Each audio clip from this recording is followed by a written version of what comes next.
हमारा ray optics का chapter चल रहा था। इस रे ऑप्टिक्स के चैप्टर में आपको मैं एक बात बताना चाहता हूँ कि हमने जैसे रिफ्लेक्शन कर लिया था पूरा पूरा, है ना, कर्व्ड मिरर के लिए भी कर लिया था। इस रे ऑप्टिक्स के चैप्टर में सबसे खास बात यह है कि कई छोटी छोटी बारीक बारीक डेफिनेशंस हैं, कई छोटी छोटी चीज़ें हैं जो अगर अच्छी तरह से क्लियर नहीं होती हैं तो बच्चे के सवाल अटक जाया करते हैं। तो आपको मैं वो जरा सी टर्म्स जो है ना एक्सप्लेन कर देना चाहता हूँ। वैसे मुझे पता है कि आप लोग ज़्यादातर बच्चे जानते हैं, राइट, लेकिन फिर भी मैं अपनी तरफ से एक्सप्लेन कर देता हूँ। देखो, कुछ टर्म्स मैंने सेलेक्ट करी हैं जो कि एक्सप्लेन हो जानी चाहिए आपको, जिससे कोई सवाल आपके कभी उलझे ना। सबसे पहली टर्म है नॉर्मल ऑब्लिक ग्रेजिंग इंसिडेंस। देखिए, मैं बताता हूँ कि जैसे मान लो ये आपका कोई मिरर है। अब इसमें नॉर्मल इंसिडेंस का मतलब ये होता है कि आपकी रे ऐसे आ रही है, 90 डिग्री आ रही है सरफेस पर, इसे नॉर्मल इंसिडेंस कहते हैं, राइट। तो नॉर्मल इंसिडेंस का मतलब क्या हुआ? Along the normal. Along the normal जब इंसिडेंस होता है तो हम कहते हैं एंगल ऑफ इंसिडेंस 0 डिग्री हुआ। ये बड़ी इंपॉर्टेंट बात है। नॉर्मल इंसिडेंस का मतलब है एंगल ऑफ इंसिडेंस क्या हुआ? 0 डिग्री। तो ये बड़ी इंपॉर्टेंट चीज ये है, normal incidence means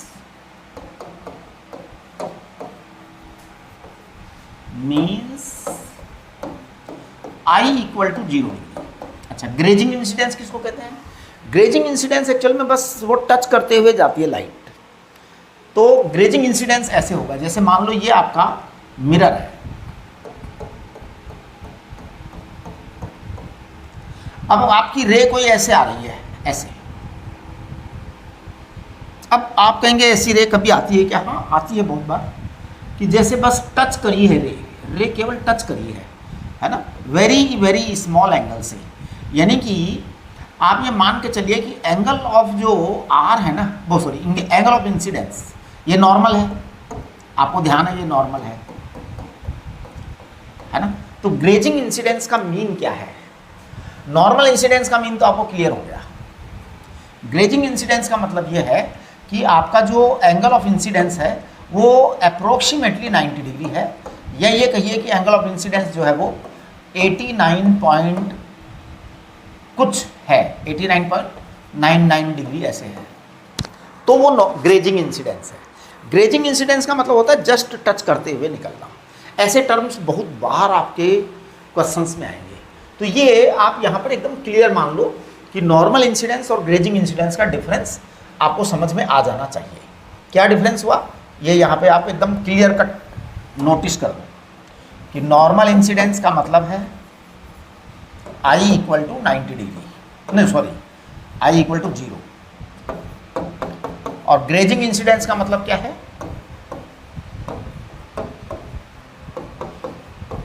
grazing incidence का मतलब है I इक्वल टू 90 डिग्री। ये आपका ग्रेजिंग इंसिडेंस अप्रोक्सीमेट 90 डिग्री, कभी I इक्वल टू 100% तो नहीं होता है, 90 डिग्री, है ना। चलिए, अब ये एक बात कंप्लीट हो गई। अब मैं बात करूंगा minimum 2 rays are needed to form an image. हाँ, ये बड़ी इंपॉर्टेंट बात है। किसी भी ऑब्जेक्ट की इमेज बनानी हो तो कम से कम 2 रेज आपको चाहिए। सिंगल रे से इमेज कभी मत बनाना। देखिए, मैं आपको एग्जांपल देता हूँ, इसको मिटा देते हैं, है ना, कि कोई ऑब्जेक्ट आपके पास में है और आपको इमेज बनानी है। इमेज बनानी है तो क्या होगा? आपको एटलीस्ट 2 रेज चाहिए। ज़्यादा हो तो बहुत अच्छी बात है, 1000 रेज हो, 10,000 रेज हो, 1 करोड़ रेज हो, बहुत अच्छी बात है। जितनी ज़्यादा रेज है आपकी इमेज उतनी ही परफेक्ट बनेगी। लेकिन एक मिनट ज़रा, हाँ चलिए ठीक है। एक्चुअली क्या वो देखना पड़ता है कई बार, क्या रिकॉर्डिंग नहीं होती। हाँ, तो इधर देखिए आप, मिनिमम 2 रेज तो चाहिए ही चाहिए। जैसे मान लो ये आपका प्लेन मिरर है। अब आपके पास में ये ऑब्जेक्ट है, आपको इसकी इमेज बनानी है। तो भाई एक रे तो आप ऐसे ले लो सीधा, और एक रे किसी एंगल से ले लो। तो मान लो आपने ऐसे लिया। अब ये जो रे आई है ना किसी एंगल पर, ये जिस एंगल पे आई है उसी एंगल पे जाएगी, करेक्ट। ये जो रे है ये नॉर्मल इंसिडेंस है, तो ये रिट्रेस होगी। अब देखिए आपकी ये वाली रे तो रिट्रेस हो गई, लेकिन ये जो रे है ये अपनी डायरेक्शन चेंज कर गई है। अब हमें इस रे को पीछे बढ़ाना पड़ेगा। ये आपकी एक्सटेंडेड और प्रोड्यूस्ड रेज है, एक्सटेंडेड और प्रोड्यूस्ड रेज है, यहाँ इमेज बनेगी। आप दो रेज के बगैर इमेज बना ही नहीं सकते। लेकिन अगर मान लीजिए आपके पास रेज ज़्यादा अवेलेबल है, 2, 4, 10 हज़ार, 10 हज़ार, लाख, 10 करोड़, खूब सारी रेज है, इसका मतलब इंटेंसिटी बढ़ जाएगी, इमेज की क्वालिटी बढ़ जाएगी, इमेज की ब्राइटनेस बढ़ जाएगी। जितनी ज़्यादा लाइट आएगी ना, इमेज की ब्राइटनेस उतनी ही ज़्यादा होगी, इमेज की जो इंटेंसिटी है वो उतनी ही बढ़िया बनेगी। तो ध्यान दो, आप इस बात को समझिए, minimum 2 rays needed to form an image. Intensity जो है, I is intensity, intensity of image, intensity of image, it is actually proportional to brightness, brightness. ये प्रोपोर्शनल टू आएगा amount of light, amount of light rays. जितनी ज़्यादा light होगी, जितनी ज़्यादा light rays होगी, समझ लीजिए आपकी इमेज की क्वालिटी उतनी ही बढ़िया होगी। ठीक है, चलिए अब हमने ये चीज़ कर ली, अब हम इसके बारे में आगे बात करना चाह रहे हैं। नेक्स्ट, तो मुझे लगता है यहाँ अगर किसी बच्चे को कोई डाउट हो रहा हो ना इस मामले में, तो आप लोग जूम सेशन में पूछ लीजिएगा। कहीं भी कोई डाउट होता है ना, तो जूम सेशन होता ही इसलिए है। देखिए, अब कुछ चीज़ें हम आपको बता चुके हैं पहले ही, लेकिन मैं फिर भी उनको दोबारा मतलब रिपीट कर देता हूँ। जैसे रियल रेंज, उससे रियल ऑब्जेक्ट आता है, ऑप्टिकल साइड में होता है और रियल इमेज बनती है हमेशा, ये ध्यान रखना। रियल रेज से हमेशा रियल ऑब्जेक्ट आएगा, ऑप्टिकल साइड में होगा, रियल इमेज बनेगी। तो वो सब कुछ जो है ना रियल रेज से होता है। तो आपका अगर मान लीजिए ऑब्जेक्ट रियल है, ऑब्जेक्ट रियल है, मान लो आपका, मान लो आपकी इमेज भी रियल है, तो पहली बात तो ये जो रियल चीज है ना, ये रियल में रेज होती है, रियल रेज के कारण बनता है, रियल रेज के कारण बनता है ऑलवेज, है ना। और ऑप्टिकल साइड में होती है हमेशा, बैक में कभी नहीं होती। ऑप्टिकल साइड में ही इमेज रियल बनेगी। अच्छा, रियल रेज जो है ना, रियल रेज होती है और ऑप्टिकल साइड में बनती है। और ये जो है, इनको हम किसी स्क्रीन पर ऑब्टेन कर सकते हैं, can be obtained on screen. इसको नोट डाउन करिए, नोट डाउन करिए, बहुत ही इंपॉर्टेंट बात है, ध्यान दो। मैं थोड़ा सा इसको इधर लिख देता हूं। Real image, real images are made by real rays, real rays. and if we place some screen, if we place some screen at the place of, ध्यान दीजिए, if we place some screen at the place of image, we can see the image on the screen। हाँ जी, screen पर image आ जाएगी। जैसे मान लो ये आपका कोई मिरर है, राइट। अब आपकी रेज मान लीजिए यहां आ रही हैं, ऐसे मान लो, ऐसे रेज आ रही हैं। ये सपोज आपकी रेज ऐसे आ गई ना रेज, ये 2 रेज आ गई। अब 2 रेज आ गई, अगर मैं इसको पीछे बढ़ाऊं तो ये यहां मिलेंगी। इस पॉइंट को कहते हैं वर्चुअल ऑब्जेक्ट। इस पॉइंट को क्या कहते हैं? Virtual object. अब आप देखिए कि ये रेज जो है ना रिवर्ट ऐसे होंगी, यहां इमेज बनेगी। ये रियल रेज के कारण इमेज बन रही है, तो रियल इमेज है, ये रियल इमेज है। ऑब्जेक्ट कहाँ है? वर्चुअल ऑब्जेक्ट है। असली ऑब्जेक्ट कहाँ है? असली ऑब्जेक्ट बहुत दूर है, जहां से ये दोनों रेज आ रही हैं। तो ये आपका वर्चुअल ऑब्जेक्ट है। वर्चुअल ऑब्जेक्ट से आपकी रियल इमेज बनी है। अगर आप यहाँ एक पर्दा लगा दें, एक कागज़ का टुकड़ा लगा दें या एक कपड़े का टुकड़ा लगा दें, ब्लैक टुकड़ा, तो आपको सच में यहाँ पर इमेज दिखाई देगी। हाँ, that is the real. Okay, चलिए अब हम बात करेंगे वर्चुअल। वर्चुअल जो है ना एक्सटेंडेड रेज के कारण होती है, जैसे एक्सटेंडेड या प्रोड्यूस रेज बनाते हैं ना, उसके कारण वर्चुअल इमेज होती है। तो ध्यान दो आप, वर्चुअल और extended rays, virtual object, virtual image, opaque side, ये सब एक ही बात है ना। हाँ, तो एक्सटेंडेड रेज जो होती है ना, extended rays, extended rays form virtual, virtual image. सच में रेज नहीं होती, एक्सटेंड किया जाता है, जबरदस्ती बना दिया जाता है ना। जैसे देखो अपन ने ये पिछले स्क्रीन पर बनाया था ना, ये देखो ये एक्सटेंडेड रेज है, तो ये इमेज जो है वर्चुअल है। इसके ऊपर अगर आप यहाँ एक कागज़ का टुकड़ा या कपड़ा रख दें में, एक स्क्रीन लगा दें, तो कुछ भी नहीं मिलेगा, कुछ भी नहीं मिलेगा। जैसे आप रोज़ है ना सुबह सुबह अपना चेहरा देखते हैं मिरर के अंदर, मिरर लगा होता है, उसमें चेहरा देखते हैं, फिर आप जो है अपना कंघी वगैरह, बाल वगैरह जो भी करते हो राइट। देखिए आप अब जितनी दूर आप मिरर से खड़े हैं, मिरर से जैसे आप 1 मीटर दूर खड़े हैं, सोचो, तो मिरर के अंदर 1 मीटर आपकी इमेज बनेगी। जब मिरर से 1 मीटर दूर मैं खड़ा हूं, तो मेरी इमेज जो है मिरर में 1 मीटर पीछे बन रही है। अब मैं अगर उस 1 मीटर पर एक पर्दा टांग दूं पीछे जा करके कुछ भी नहीं मिलेगा, सोचो ही मत, कुछ नहीं मिलने वाला है। लेकिन अगर हमारी इमेज रियल हो, फिर वहां रखोगे तो आपको मिलेगा। ठीक है, तो ये बात है। तो वर्चुअल के अंदर कुछ नहीं मिलेगा, और हर वर्चुअल हमेशा ओपेक साइड में होता है, वर्चुअल हमेशा ओपेक साइड में होता है, ऑप्टिकल साइड में वर्चुअल नहीं होता है। चलिए आगे बढ़ते हैं हम। 1 मिनट जरा, ये हो गया ना। चलिए हाँ, अब हम बात करेंगे साइन कन्वेंशन की। तो देखिए साइन कन्वेंशन की जब हम बात करते हैं ना, तो बड़ी क्लियर कट बात है। हम इन जनरल अपनी स्टडीज में, बुक्स में भी, और आपके टेस्ट पेपर में भी, एग्जाम में भी, इन जनरल ऐसा लिया जाएगा कि ऑब्जेक्ट को लेफ्ट पे रखा जाएगा। अब ऑब्जेक्ट को लेफ्ट पे रखा जाएगा तो रेज लेफ्ट से आएंगी, लेफ्ट से आएंगी। तो जिस डायरेक्शन में रेज जा रही होती है उसे कहते हैं पॉजिटिव डायरेक्शन, और जिस डायरेक्शन से आ रही होती है उसका उल्टा चल जाएगा तो वो नेगेटिव डायरेक्शन आ जाएगी। कुल मिला के आपका साइन कन्वेंशन बड़ा सिंपल है। अगर लेफ्ट से रे आ रही है तो ये पॉजिटिव डायरेक्शन है, ये नेगेटिव डायरेक्शन है, अप साइड पॉजिटिव है और डाउन साइड नेगेटिव है। ये आपका साइन कन्वेंशन बहुत इंपॉर्टेंट है आपके लिए।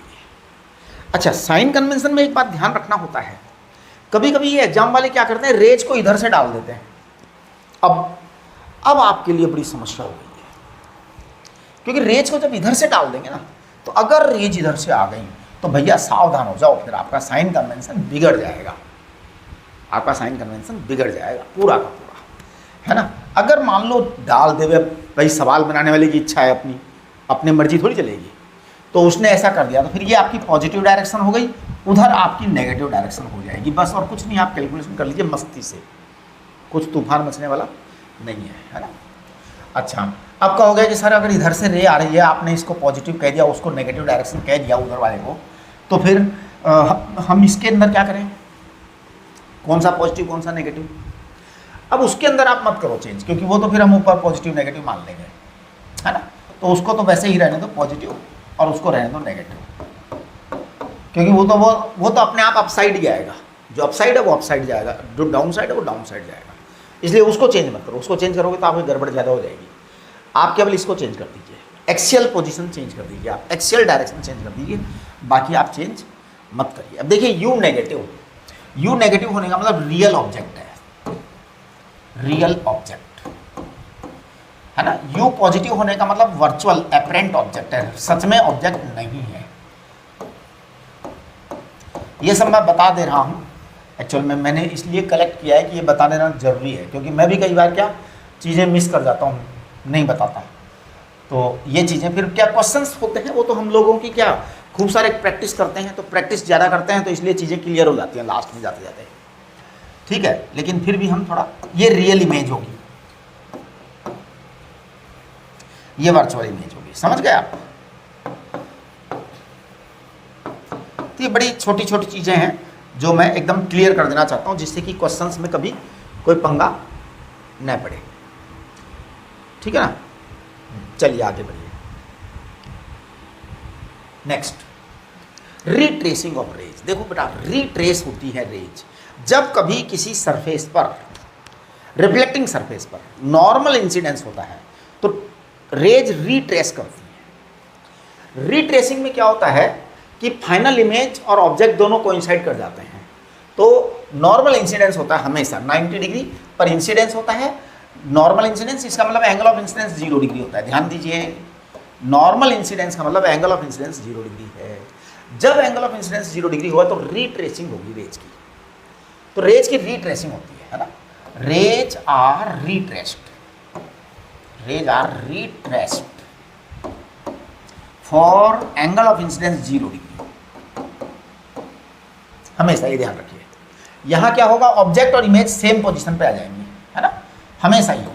रीट्रेसिंग के केस में ऑब्जेक्ट एंड इमेज कोइंसाइड होगी, कोइंसाइड्स। देखिए मैं आपको एक डायग्राम बना के बताता हूँ। मान लीजिए ये आपका कॉनकेव मिरर है ना, ये आपका कॉनकेव मिरर है। चलो मैं यहाँ, हाँ यहीं बना देते हैं, कोई खास बात नहीं। ये आपका कॉनकेव मिरर है।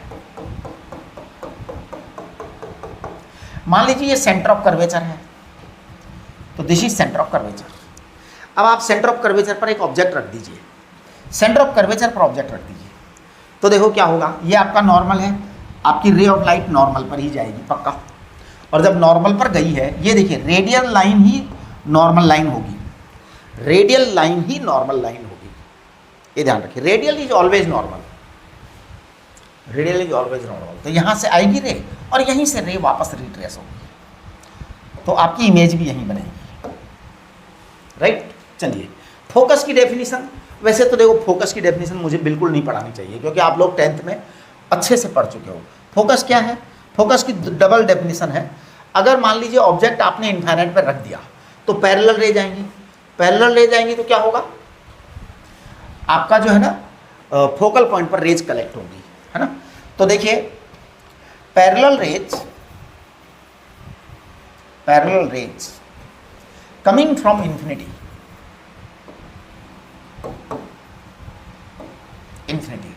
गेट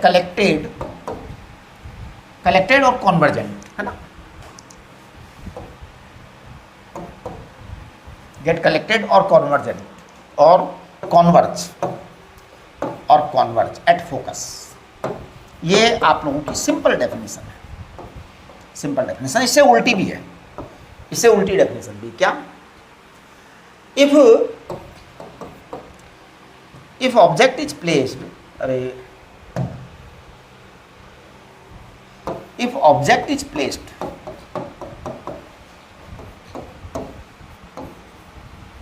ध्यान दीजिए, parallel rays coming from infinity get collected and converge at focus, or if object is placed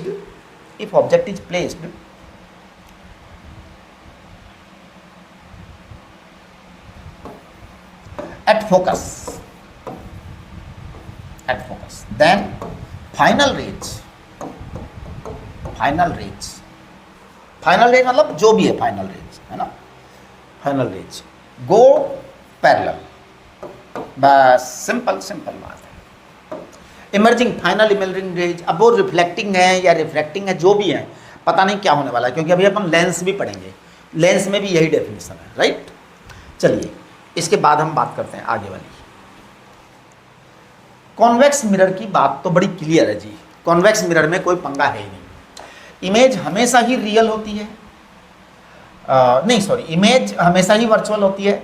image for real object is always virtual, erect and diminished, हमेशा ही। देखिए कॉन्वेक्स मिरर कहीं भी रख दो आप, कहीं भी रख दो, कॉन्वेक्स मिरर एकदम क्लियर है। देखिए कैसे, मान लो इनफाइनाइट से रेज आ रही है, पैरेलल रेज, देखना आप जरा। अगर ये पैरेलल रेज भी हम लेते हैं तो आप देखें क्या सीन बनता है। ये रेज जो है ना, ये ऐसे जाएंगी वापस, ये ऐसे जाएंगी, है ना। हालांकि ये रेज पैरेक्सियल होनी चाहिए, वो मैं आपको पढ़ाऊंगा बाद में कि what is the difference between paraxial rays and marginal rays है। या चलो मैं बता ही दूँ क्या, चलो मैं बता देता हूँ आपको, अब आज ही बता देते हैं, है ना, जिससे क्या वो क्लियर हो जाए। मैं डायग्राम दोनों रेज के लिए अलग अलग बना देता हूँ। तो देखो ये चीज़ तो क्लियर है कि वर्चुअल इलेक्ट्रॉन डिमिनिश्ड बनेगी, क्योंकि पीछे बनेगी हमेशा। कॉन्वेक्स मिरर के कारण जो इमेज बनने वाली है वो हमेशा ओपेक साइड में बनेगी। तो कॉन्वेक्स मिरर प्रोड्यूसेस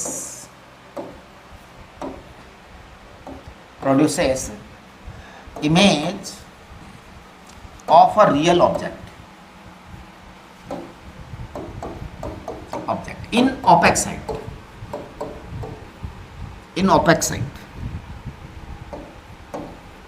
ये हमेशा ही ओपेक साइड में इमेज बनाता है, तो इसलिए कोई इसमें तो किंतु परंतु है ही नहीं। अब लेकिन यहां मैं आपको दो तीन बातें बता देता हूं। Marginal rays and paraxial rays, समझने की बात है। पेरेक्सियल रेज जो होती है ना, पोल के पास वाली रेज होती है।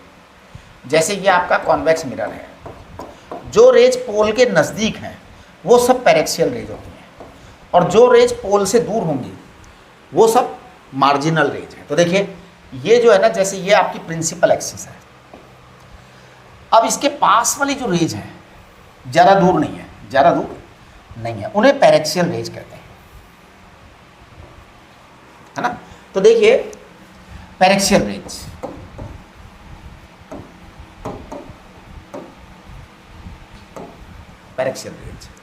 Raise parallel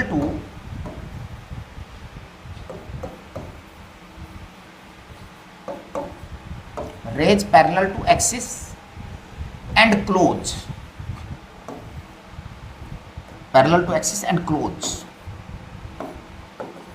and close to the principal axis,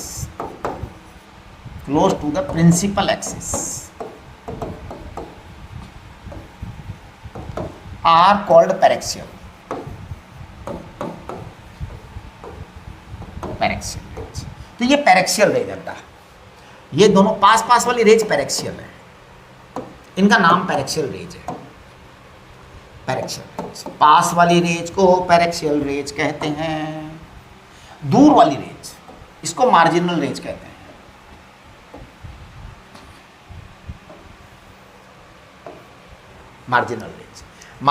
marginal rays are away from the मतलब principal axis. Marginal rays are away from the principal axis.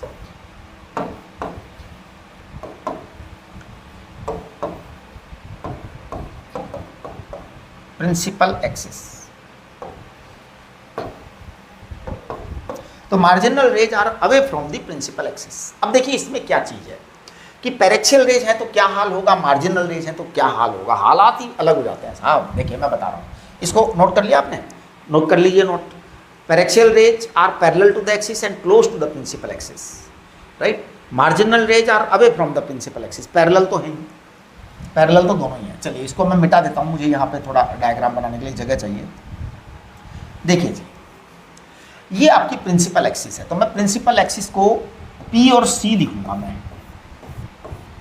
ये आपका सेंटर ऑफ कर्वेचर है ना, PC is the principal axis, correct. जो marginal rays आती हैं उनका हाल देखो आप, सॉरी पेरेक्सियल रेज का। सबसे पहले पेरेक्सियल रेज बना रहा हूँ मैं, यहाँ C से मैं R बना रहा हूँ, देखना जरा, रेडियस।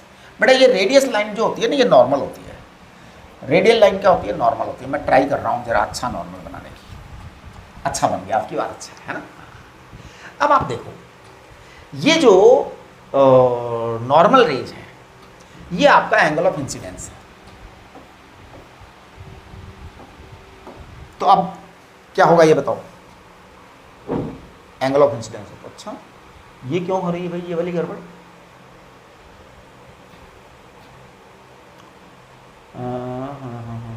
ये क्या बात है, पास में ले लिए क्या? क्योंकि आपकी रे आ रही है, अगर हम इसको रिफ्लेक्शन को यहाँ से ले करके और उधर ले करके जाते हैं तो दूर जाएगा। ऐसा तो होता ही नहीं है कभी। पेरेक्सियल रेज चाहिए ना आपको। पेरेक्सियल रेज का जब आप करते हैं, अच्छा सॉरी ये तो मतलब रिफ्लेक्ट तो होकर के इधर आएंगी ना, मैं भी कैसा आदमी हूँ, रिफ्लेक्ट होकर के तो इधर आएगी, उधर तो कोई जाएगी ही नहीं रे। पूरी बाबा रे, उधर तो कोई रे जाएगी ही नहीं।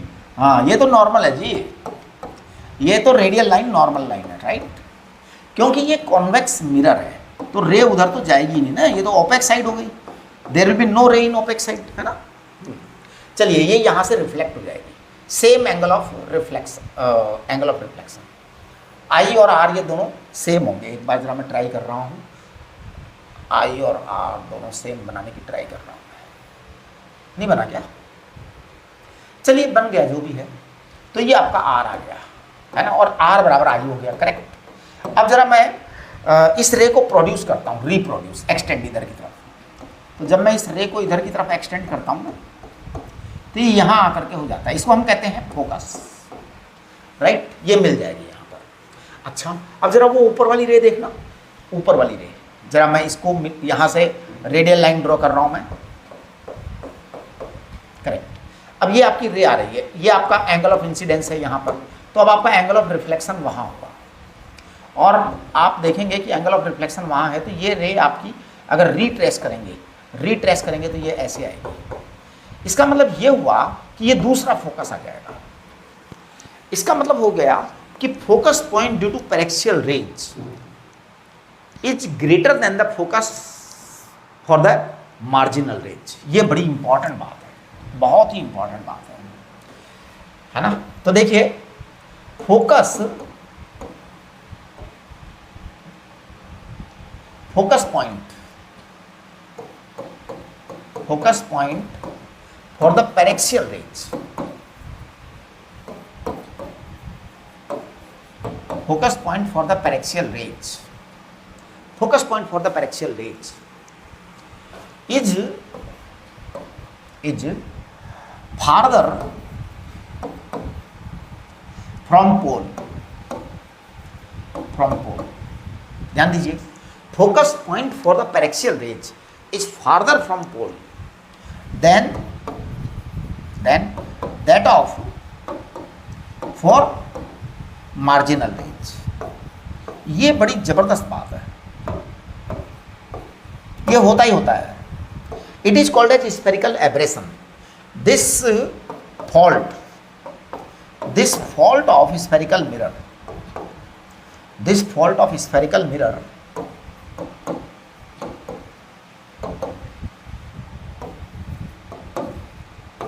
is called spherical aberration।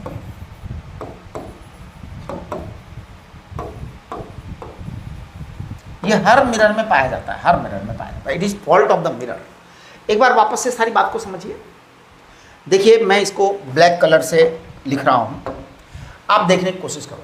जैसे ये पैरेक्सियल रेज आई थी, है ना, आप बात समझेंगे ना, तो ये पैरेक्सियल रेज एक्सिस के पास में आई, ये वहां चली गई।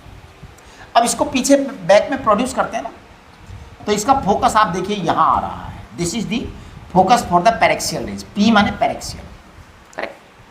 लेकिन जो मार्जिनल रे थी उसको जब हमने किया तो वो वहां गया और इसका फोकस यहां आएगा ही आएगा, ऐसा ही होता है मार्जिनल रेज। इसका मतलब अगर पी से हम काउंट करें तो this is smaller and that one is bigger. तो मैंने क्या कहा है, मैंने कहा है focus point for paraxial rays is farther from the pole than that of for marginal rays. This fault of spherical mirror is called aberration, spherical aberration. बेटा ये स्फेरिकल एब्रेशन हर मिरर में पाया ही जाता है। To overcome this spherical aberration, ये बड़ी एक मुसीबत है। मतलब इसमें पता है क्या होता है, हम एस्टिमेट नहीं कर पाते कि where the object is actually. जैसे आप स्फेरिकल मिरर से अगर इमेज बनाएंगे तो you will find 2, 3, 4 different images, और वो पता है वो अलग अलग बनेगी। जैसे मार्जिनल रेज के बीच वाली जो रेज है उनकी भी अपने अलग अलग फोकस आएगी। मतलब बड़ा ही पंगा है। ये वाली जो है इनका भी कुछ अलग ही फोकस आएगा, तो ये बड़ा पंगा है। अब ये स्फेरिकल एब्रेशन जो है ना, इसको ओवरकम करना बहुत जरूरी है ना। तो देखिए to overcome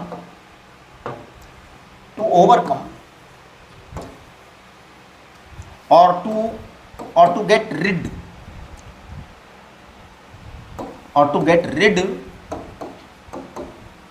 from the spherical aberration,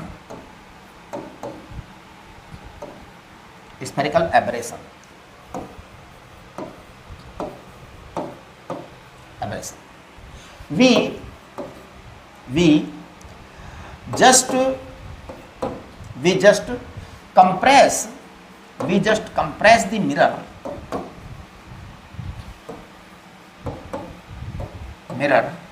to give it a parabola होता है ना बेटा, paraboloidal shape to get all the focus,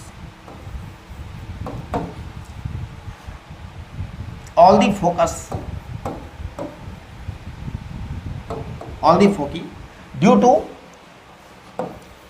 to all rays at a fixed point.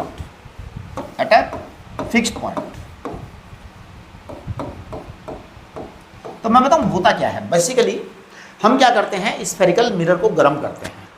आप जानते हैं केमिस्ट्री लैब में आपने बहुत बार जो है कांच को गर्म करके मोड़ा होगा, बड़े आराम से सॉफ्ट हो जाता है। ग्लास थोड़ा सा गर्म कर लेते हैं ना, ग्लास सॉफ्ट हो जाता है, सॉफ्ट करके आप उसको मोड़ सकते हो।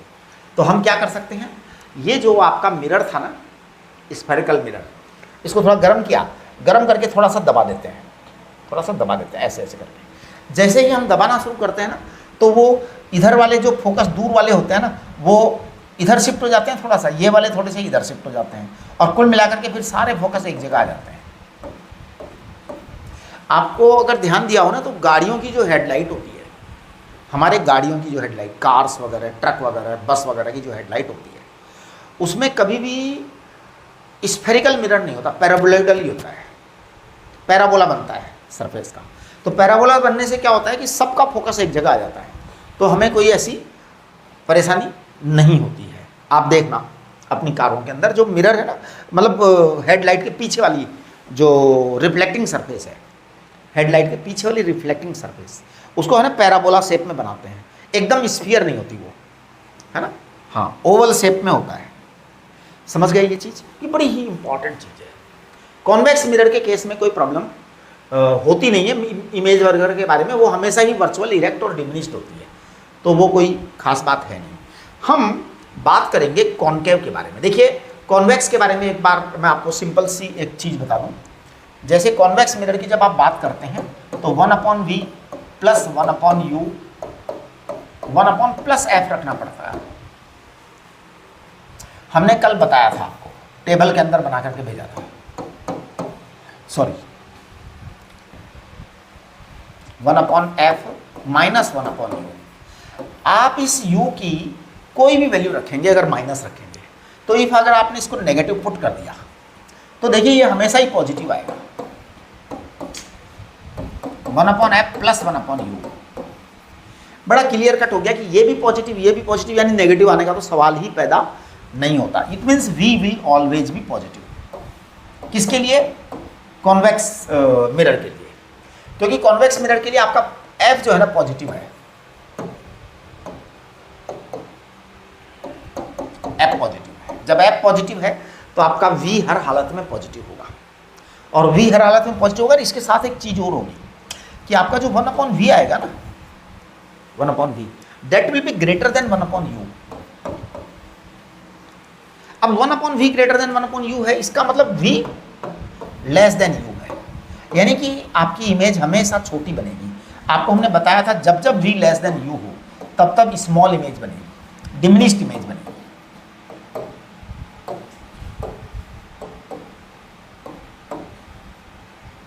डिमिनिश्ड स्मॉलर इमेज बनेगी, राइट। चलिए अब हम बात करेंगे कॉनकेव मिरर। कॉनकेव मिरर में बड़ा आपको, एक मिनट, सॉरी, कॉनकेव मिरर में बड़ा सावधान रहना है। कॉनकेव मिरर में बहुत सारी सिचुएशंस हैं, अलग अलग हालात में इमेज बदल जाती है। तो देखिए कॉनकेव मिरर में क्या होता है, जैसे मान लो ये आपका कॉनकेव मिरर है, मैं यहाँ कॉनकेव मिरर बना रहा हूँ, ठीक है बेटा, ये आपका पोल है, ये आपका पोल है, तो नेचुरल है कोई ना कोई सेंटर ऑफ कर्वेचर भी होगा ही। जब सेंटर ऑफ कर्वेचर होगा तो कोई ना कोई फोकस पॉइंट भी होगा ही, राइट। अच्छा जी, अब देखिए इसके आगे तो प्रिंसिपल एक्सिस है ही। अब कॉन्वेक्स मिरर के केस में आपको कुछ चीजें एकदम क्लियर होनी चाहिए। सॉरी, कॉन्वेक्स मिरर में तो कोई प्रॉब्लम ही नहीं है। देखो कॉन्वेक्स में तो कोई प्रॉब्लम ही नहीं थी। कॉन्वेक्स में तो हमेशा ही आपका जो है ना इमेज जो है रियल ऑब्जेक्ट की बात कर रहे हैं। We are talking about real object only, virtual object की बातें नहीं कर रहा मैं, है ना। तो we are considering real object. Real object में हमेशा ही इसकी वर्चुअल, इरेक्ट और डिमिनिश्ड इमेज बनेगी, जो कि हमने प्रूव भी कर दिया, राइट। अब आपका जो कॉन्केव वाला है ना, इसमें हम थोड़ा सा देखें कि आपके पास ये प्रिंसिपल पॉइंट है जिसको पोल कहते हैं, ये फोकस है, ये सी है। अब ये आपकी प्रिंसिपल एक्सिस है। तो अब देखिए we are talking about real object, है ना। तो we are talking about real object, we are talking about real object, क्योंकि एक्चुअल में मैं बताऊं जनरल 99% क्वेश्चन आपके रियल ऑब्जेक्ट के ही आते हैं, बहुत कम क्वेश्चन आपके एपरेंट ऑब्जेक्ट के आएंगे। तो रियल ऑब्जेक्ट की बात हो रही है। रियल ऑब्जेक्ट में क्या है, अगर आपने मान लो ऑब्जेक्ट को पी पोजीशन पे रख दिया, किस पे रख दिया आपने, ऑब्जेक्ट को पी पोजीशन पे रख दिया, पी पे रख दिया तो क्या होने वाला है, आपने ऑब्जेक्ट को वहीं रख दिया तो भैया कुछ नहीं होने वाला, यही बन जाएगी इमेज। नेचर का कुछ पता नहीं, इमेज का कुछ पता नहीं, अब आपको क्या, ये तो बेकार की बात हो गई। मतलब ऐसा कभी शायद ही रखेंगे, नेवर, शायद। लेकिन एक बात बताऊं, ये लोग पूछ लेते हैं एग्जाम में। एक्चुअली मल्टीपल टाइप क्वेश्चन होते हैं ना, कॉलम मैचिंग जो क्वेश्चन आते हैं एडवांस में, उसमें पंगा हो जाता है। उसमें वो अजीब अजीब से कॉलम बना देते हैं, क्योंकि मैचिंग के खूब सारे ऑप्शन होते हैं। अब देखो एक बात सुनो, अगर किसी कॉलम मैचिंग में आपको कॉलम ए में 4 दे दिया, कॉलम बी में 4 दे दिया, तो कॉम्बिनेशन कितने, 16 बन जाएंगे। आप सोचिए कितनी तरह से घुमा सकता है वो। तो ये जो चीज़ है ना, जैसे P है तो ये P है, ये ठीक है, वहाँ पर कोई बात करने की जरूरत ही नहीं है। अगर फोकस पर रख दिया तो इन्फिनिटी पे बनता ही है, तो भी कोई बात करने की जरूरत नहीं है। C पर रख दिया तब जोरदार बात हो जाती है। C पर रख दिया तो पता है क्या होता है, वहीं पे इमेज आएगी वापस, यहाँ से आएगा और वहीं जाएगा वापस। यानी कि आपकी इमेज जो है रियल बनेगी, इन्वर्टेड बनेगी एंड सेम साइज बनेगी। इसका मतलब क्या होता है, अगर ऑब्जेक्ट आपका ऐसे खड़ा है, ऑब्जेक्ट का पैर यहाँ है, सिर यहाँ है, तो आपकी इमेज का सिर यहाँ होगा, पैर वहाँ होगा, ये पक्का मान के चलिए आप, ठीक है ना। तो रियल है, बिल्कुल रियल है, इन्वर्टेड है, बिल्कुल इन्वर्टेड होगी, सेम साइज की होगी, क्योंकि दोनों की पोजीशन, इमेज की पोजीशन और ऑब्जेक्ट की पोजीशन सेम होगी, ठीक है। अच्छा, स्पीड की बात करते हैं, अगर अपन स्पीड की बात करते हैं तो वो स्पीड भी आपकी सेम ही आएगी दोनों, है ना। चलिए अब अपन बात करते हैं बिटवीन P एंड F। अगर आपका ऑब्जेक्ट P एंड F के बीच रख दिया, यानी यहां रख दिया ऑब्जेक्ट, अब सोचिए क्या होने वाला है आपके साथ। अगर ऑब्जेक्ट आपने यहां रख दिया, थोड़ा सा विचार करो कि ये आपका नॉर्मल पॉइंट है, ये तो रेडियल लाइन है बेटा, नॉर्मल ही है, नॉर्मल है। अब आपकी रे अगर यहां से वहां गई है तो कहां जाएगी, यहां से नेचुरल है कि वो उधर जाएगी, तो ये रे अब पीछे जाकर के मिलेगी। यानी अब की बार में निश्चित रूप से वर्चुअल आना है, वर्चुअल आएगा, बिल्कुल इरेक्ट आएगा एंड मैग्नीफाइड। अब ये मैग्नीफाइड का फैसला कैसे होगा, मैग्नीफाइड का फैसला साहब एक ही तरीके से होता है, और वो बताओ किससे होता है, वो आपकी कैलकुलेशन से होता है। 1/v प्लस 1/u बराबर 1/f। f आपका जो है ना नेगेटिव है आपकी बात, क्योंकि कॉन्केव मिरर है, कॉन्केव मिरर के लिए फोकल लेंथ नेगेटिव है। u आप रखेंगे तो नेचुरल है, आपको u को उधर ले जाना पड़ेगा। तो देखो क्या करना पड़ेगा आपको, 1/v मैं छोटा छोटा लिख देता हूँ यहाँ पे, बराबर -1/f, और ये -1/u है। अब u को आप जो है ना फोकस से भी कम रखेंगे, यानी आप -f/2 रख दो। एक बार जरा रख के देख लेते हैं एक बार, ऐसे है ना, -f/2 जो कि हमने कल रखा था हमने, तो ये आ जाएगा 1/f, 2/f आएगा उधर, f/2 रखा ना अपन ने, तो बताओ कितना आएगा, ये 2/f हुआ, ऊपर जाएगा नहीं तो अगर हमने रखा तो इसका मतलब f पर आएगा। हाँ, तो ये +1/f आएगा, +1/f आएगा, यानी कि v बराबर +f आ गया। आप सोचिए आप v बराबर +f आ गया, प्लस आ गया यानी कि उधर की तरफ गया, उधर की तरफ गया तो इसका मतलब वर्चुअल हो गया, करेक्ट, इरेक्ट हो गया, कोई प्रॉब्लम नहीं। लेकिन अब आपका v जो है ना u का डबल हो गया, u आपका f/2 था, u आपका f/2 था, वो f हो गया, तो बड़ी साइज की इमेज बनेगी, बड़ी साइज की इमेज बनेगी। बिटवीन f एंड c रख देंगे तो f एंड c रख देंगे तो आपके जैसे ही आप यहां रखेंगे, अब देखिए क्या सीन बनने वाला है। f एंड c रखेंगे तो आपका ये रे ऐसे जाएगा और फिर वहां से ऐसे निकलेगा, यानी आपके रियल इमेज आएगी, रियल इमेज आएगी। रियल इमेज हमेशा ही इन्वर्टेड होती है और मैग्नीफाइड आएगी क्योंकि वो दूर जाके बनेगी, दूर जाके बनेगी। इसी तरीके से c एंड इन्फिनिटी के बीच में रख दोगे तो भी यही आएगी, रियल आएगी, इन्वर्टेड आएगी एंड डिमिनिश्ड आएगी। यानी अगर आप कॉन्वेक्स मिरर को ध्यान से देखेंगे ना तो बड़ी क्लियर, कॉन्केव मिरर को ध्यान से देखेंगे, चीज़ें बड़ी क्लियर रहें। देखो कॉन्केव मिरर को एक डायग्राम में हम बना देते हैं पर चीज़ें बहुत ही क्लियर कट हैं, है ना। इसे हम रे डायग्राम कहते हैं। और सी आपका जैसे यहाँ है, एफ आपका यहाँ है, सी से आप एक रेडियल लाइन ड्रॉ कर लीजिए। अगर आपने ऑब्जेक्ट यहाँ रखा है तो आपका हाल ऐसा होगा कि ये यूँ जाएगा फिर वो यूँ जाएगा, है ना, और इसको पीछे ही बढ़ाना पड़ेगा। कुल मिलाकर के आप देख सकते हैं कि ये आपका कम डिस्टेंस होगा, वो ज़्यादा डिस्टेंस हो, यानी एनलार्ज तो हो ही गया, साइज एनलार्ज हो गई। नेचुरल है कि आपकी वर्चुअल हो गई, वर्चुअल है तो इरेक्ट हो गया, करेक्ट, ओके। अगर आपने एफ पॉइंट पर ही रख दिया तो कोई समस्या ही नहीं है। आपका एफ पॉइंट पर रखा है तो देखो कहाँ क्या हाल होगा आपका, आपकी ये रे यहाँ आएगी फिर यहाँ से यहाँ जाएगी, यानी ये बहुत ज़्यादा दूर जाके बनेगी, है ना। अच्छा, सी पर रखा है तो ये यहाँ जाएगी और यहीं बनेगी। एक बार जरा इसको चेक कर लो, ये एफ पॉइंट पर रखा है तो किधर बनेगी। गलत हो सकता है, मैंने ये इसको ड्रॉ गलत कर दिया हो। ये एक्चुअल में ये पता है ड्राइंग के अंदर यही प्रॉब्लम है कि हम जो है ना ड्राइंग पर हम लोग कंपटीशन के फैसले नहीं कर सकते। कंपटीशन में जो क्वेश्चंस आएंगे ना तो हम उसमें रे डायग्राम पर फैसला नहीं कर सकते, क्योंकि रे डायग्राम हम स्केल पर तो बनाते नहीं हैं। अगर हम स्केल पर बनाते हैं कि 100% स्केल लेवें, प्रोटेक्टर लेवें, एंगल मेजरमेंट करें, उसी एंगल पर हम वो करें तो मामला सेट हो जाता है, राइट। क्योंकि अब हमारा सी पता नहीं कहाँ है, ये हमने ये गोला बनाया, अब ये गोला जो है कहाँ जाएगा, सोचो सोचो सोचो सोचो सोचो कहाँ जाएगा। तो सी हो सकता है यहाँ आवे कहीं, पता नहीं क्या होने वाला है, वो नोट्स, है ना। तो ये सब चीज़ें केवल हम अप्रोक्सीमेटली ऐसे ही कर दे रहे हैं, यानी कि we are not going to think over scale. Scale पर बात करोगे जब चीज़ें सही हो जाती हैं, ये हो सकता है एफ इधर कर ले तो ये यूं जा करके फिर आपका एफ जो है एफ पर जा करके टिके, वो देखने की बातें हैं कहाँ जाके टिकेगा। तो एक बार हम जरा चेक कर लेते हैं कि ये कहाँ जाना चाहिए अगर एफ पर रखेंगे तो। अच्छा, एफ पर रखेंगे तो ऐसा भी हो सकता है ना कि ये ऐसे जाएगा तो इन्फिनिटी पे चला जाएगा, हाँ हाँ, और वो होता ही है, जाता ही है वो। ये एंगल ऑफ इंसिडेंस और ये एंगल ऑफ इंसिडेंस आएगा, बिल्कुल सही। अच्छा, लेकिन अगर आपने यहाँ रख दिया तब, यहाँ रख दिया तब फिर आपके मामला अलग जाएगा, यहाँ पर जाएगा, राइट। और इससे आगे रख दिया तो फिर वो भी ऐसा ही होगा। तो ये कुल मिलाकर के आपको ये वाली जो टेबल है ना ये थोड़ा ध्यान रखना चाहिए। कॉन्वेक्स, ये कॉन्केव मिरर के लिए है। एक्चुअल में कॉन्वेक्स मिरर के लिए तो कोई प्रॉब्लम है ही नहीं, सारी मुसीबत की जड़ कॉन्केव के अंदर है, वहाँ ध्यान रखना पड़ता है बहुत ज़्यादा। एक्चुअल में हम कॉन्केव मिरर जो होता है इसको कॉन्वर्जिंग मिरर भी कहते हैं। ये भी मैं एक बात यहाँ पर बताई दूँ आपको, concave mirror is called converging.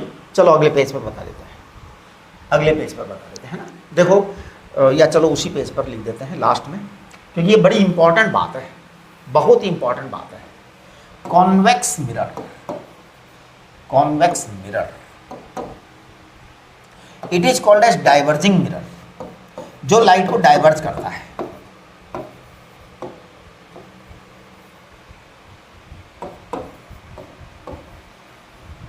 Diverging mirror. और जो कॉन्केव मिरर है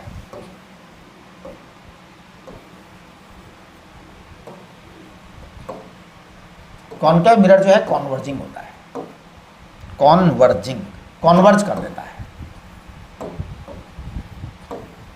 ये आपको ध्यान रखना चाहिए। लेंस में उल्टा हो जाएगा, कॉन्वेक्स लेंस आपका कॉन्वर्जिंग होगा और जो कॉन्केव लेंस होगा वो राइट। चलिए अब देखो मैग्निफिकेशन। मैग्निफिकेशन का सिंपल डेफिनेशन पर आ जाइए आप कोई चीज़ का मतलब याद मत रखो, कयास मत लगाओ, सिंपल डेफिनेशन क्या, size of image upon size of object, एकदम क्लियर डेफिनेशन है। इसी तरीके से आप हाइट ऑफ इमेज कह सकते हैं, हाइट ऑफ ऑब्जेक्ट कह सकते हैं, ये बात। जैसे y अपॉन x कह सकते हैं, नहीं सॉरी,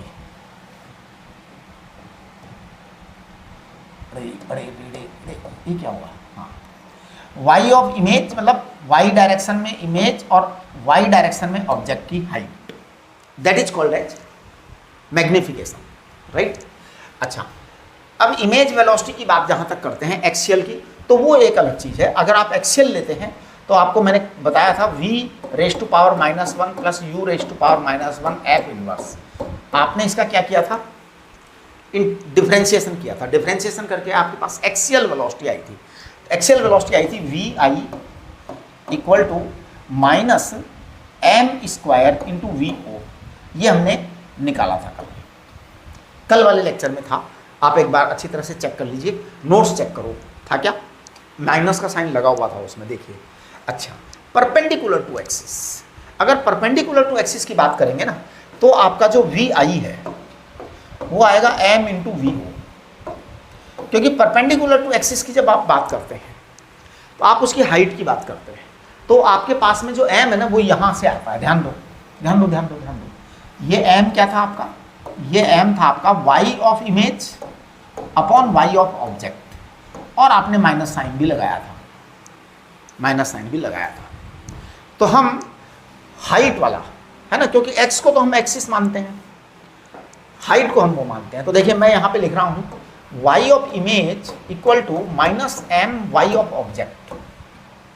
अब अगर मैं इसको डिफ्रेंशिएट करूँ टाइम के साथ में, तो टाइम के साथ में डिफ्रेंशिएट करूँगा तो पता है क्या होगा, इसको और इसको करेंगे तो ये आपका dy yi image upon dt minus m dy object upon dt।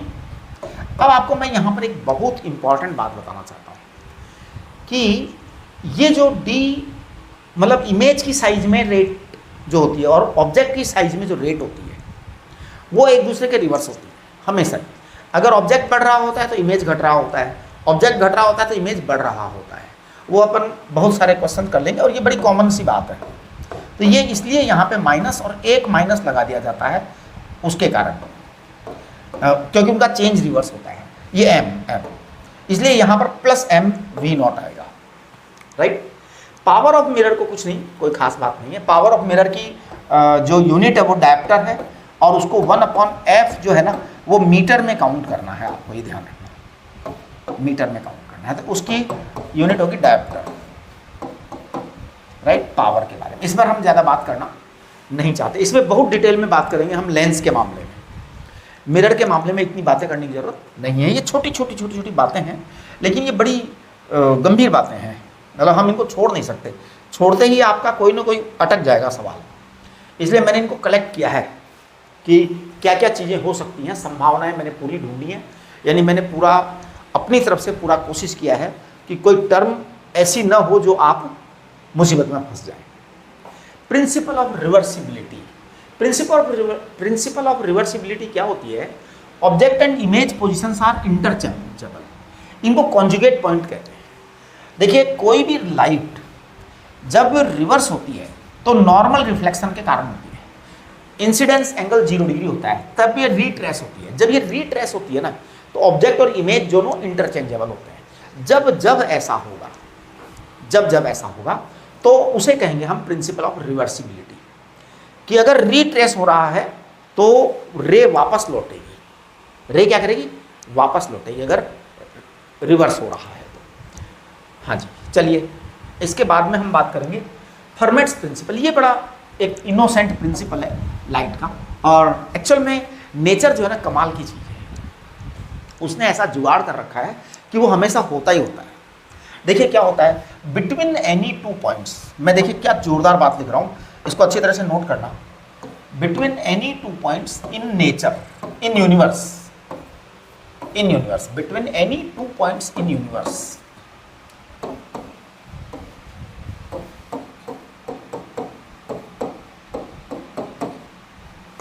थोड़ा सा स्टेटमेंट का ब्रॉडनेस चेक करिए। यूनिवर्स स्टेटमेंट की वो चेक करिए कि how broad is the statement. Between any two points in universe, इसका मतलब पॉइंट्स कहीं भी हो सकते हैं, पानी में, कांच में, अदर मटेरियल में, किसी अदर प्लेनेट पर, अर्थ पर, कहीं भी हो सकते हैं, कहीं भी हो सकते हैं। यानी कि दो पॉइंट्स हो सकता है, एक पॉइंट पानी के अंदर हो और एक पॉइंट हवा के अंदर हो सकता है एक पॉइंट पानी के अंदर हो, एक पॉइंट ग्लास के अंदर हो, यहाँ पर ग्लास हो, कुछ भी हो सकता है, कुछ भी हो सकता है दोनों पॉइंट्स हवा में ही हो कि दोनों एयर में ही है ना। तो between any two points in universe और इन स्पेस और इन मटेरियल, लाइट और ईएम वेव, एक्सरेज भी, हाँ जी मैं सबकी बात कर रहा हूँ। फर्मेट्स प्रिंसिपल क्या है कि अगर दो पॉइंट्स फिक्स हैं, लाइट और ईएम वेव ऑलवेज एडॉप्ट और एक्सेप्ट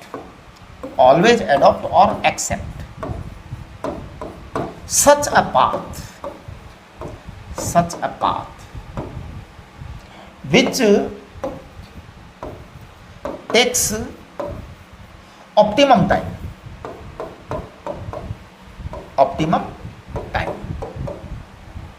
सबसे ऑप्टिमम टाइम, सबसे ज़्यादा बेनिफिशियल टाइम जहाँ से लगता है वो उसी रास्ते से लाइट जाती है, यानी अपने आप लाइट रास्ता अरेंज करती है ना। उसे फर्मेट्स प्रिंसिपल कहते हैं। तो फर्मेट्स प्रिंसिपल बड़ा सिंपल है, ऑप्टिमम टाइम यानी मिनिमम टाइम, कि भैया सबसे इधर से चलेंगे तो सबसे कम टाइम लगेगा, ये जुगाड़ होता है लाइट का, है ना। तो between any two points in universe और इन स्पेस और इन मटेरियल, लाइट और ईएम वेव ऑलवेज अडॉप्ट और accept such a path which takes optimum time, हमेशा ऑप्टिमम टाइम लगता है बेटा, ठीक है। चलिए फेज चेंज, हाँ ये भी एक बात है, हमने आपको जो है ना पिछली क्लास में वेव मोशन पढ़ाया था, तो वेव मोशन का कंसेप्ट यहाँ भी अप्लाई होता है कि रिफ्लेक्शन अगर डेंसर मीडियम से हो रहा है तो फेज में पाई का चेंज आ जाएगा, हमेशा।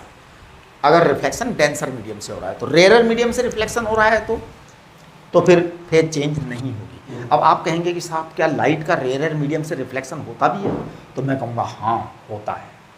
ऐसा एक भी मटेरियल इस दुनिया में नहीं है जो 100% रिफ्लेक्ट करे, ऐसा एक भी मटेरियल नहीं है जो 100% रिफ्रैक्ट करे। यानी कि कोई भी मटेरियल हो, चाहे डेंसर हो चाहे रेयर हो, ये ध्यान रखो, ये बड़ी इंपॉर्टेंट बात बोल रहा हूँ। एक भी मटेरियल इस पूरी नेचर में नहीं है जो 100% रिफ्लेक्शन करता हो या 100% रिफ्रैक्शन करता हो कि साहब सारी लाइट ही रिफ्रैक्ट कर देगा ना, ऐसा एक भी मटेरियल नहीं है। कुछ ना कुछ तो परसेंटेज रह जाती है, जैसे लाइट आ रही है तो यहाँ से क्या होगा, 90% हो सकता है कि दूसरे मटेरियल में चला जाए, 10% हो सकता है कि रिफ्लेक्ट होकर के आ जाए, है ना। यहाँ से भी हो सकता है 10% रिफ्लेक्ट हो जाए। यानी कि ये जो है ना, ये इस तरह का गेम होता है। अब आप बात को समझिए, ये जो कुछ भी हो रहा है, अगर ट्रांसमिट हो रहा है तो कोई फेज चेंज नहीं है, एक मीडियम से दूसरे मीडियम में ट्रांसमिट चला गया, नो फेज चेंज। हमने आपको पढ़ाया था 11th क्लास के अंदर वेव मोशन में, आप नोट करिए, वेव मोशन के नोट्स वापस से चेक करिए, तो उसके अंदर हमने पढ़ाया था फेज चेंज नहीं होगा अगर ट्रांसमिटेड लाइट है, तो फेज चेंज होगा अगर रिफ्लेक्टेड लाइट है तो, राइट। न्यूटन्स फॉर्मूला, उसके लिए हमने डेराइव भी किया था इसको, आपको ध्यान है वो AI = AT = चेक करिए, डेरिवेशन चेक करिए। न्यूटन्स फॉर्मूला क्या है, ये एक बड़ा ही सिंपल और बड़ा मज़ेदार फॉर्मूला है। क्या है फॉर्मूला, कि अगर मान लीजिए कि इफ पोजीशन ऑफ ऑब्जेक्ट, ध्यान देना, position of object from focus is x and position of image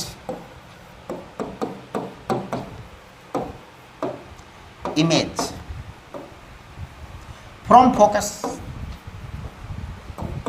is y, then f square f will be f square will be x into y, ये आपका Newton's formula है। ये मैं आपको समझा देता हूँ, बड़ा आसान फॉर्मूला है, कोई ऐसी जोरदार बात नहीं है। देखिए मान लो ये आपका कोई मिरर है, मान लीजिए है ना। अब आप मान लो यहाँ पर फोकस है, राइट। मान लीजिए ये ऑब्जेक्ट की पोजीशन है, मान लो है ऑब्जेक्ट की पोजीशन, मान लो ये इमेज की पोजीशन है, या थोड़ा सा दूर मान लो, नाराज मत हो, यहाँ पर मान लो ऑब्जेक्ट की पोजीशन है ना, वहाँ मान लो इमेज की पोजीशन है। अब हमने ऑब्जेक्ट की इस वाली पोजीशन को x कह दिया,